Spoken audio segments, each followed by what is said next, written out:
Complex. আমি বলছি যে এমন দরবার এমন হবে যেখানে মানুষ এসে দিনের কথা শুইনা গিয়া ভালো মানুষ হয়ে যাবে।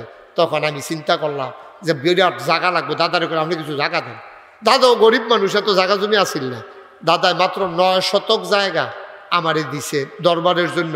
এরপরে জমিন কিনা শুরু করলাম। আমি কিনলাম 18 একর। কয় একর? 18 একর মানে কয় শত? 1800 শতক। 100 শতকে 1 একর।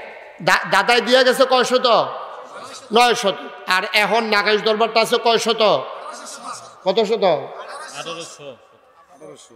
1800 মারহাবা কয় না। 1800 শতক জায়গার উপর আমার এডি। ওই যে বিল্লালে তান্ডি গেছিল জিগান, বিল্লালে তো এত লম্বা মানুষ না, বাড়াবালা বেড়াই তো দেই মাত্র হিমাত দেখা যায় না। মারহাবা কয় না। আমি 10টা প্রতিষ্ঠান করছি আপনারা লইয়া। আমি একলা না, আপনারা লইয়া করছি। কয়টা? খানকা, দাখিল মাদ্রাসা, নুরানি মাদ্রাসা, হাফিজিয়া মাদ্রাসা, দাতব্য চিকিৎসালয়, গণপাঠাগার, গবেষণাগার, ছাত্রাবাস, এতিমখানা, মসজিদ।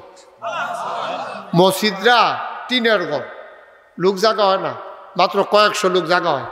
আমি যে জমা পড়াই কেমনে কেমনে মানুষ হুন্ডা লাইছে।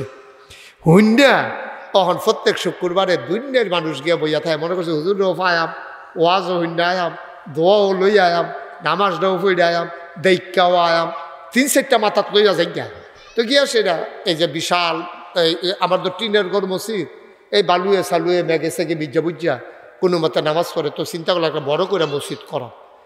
ইঞ্জিনিয়ার যারা তারা বলে ভাই একটা বড় করে মসজিদ আহ,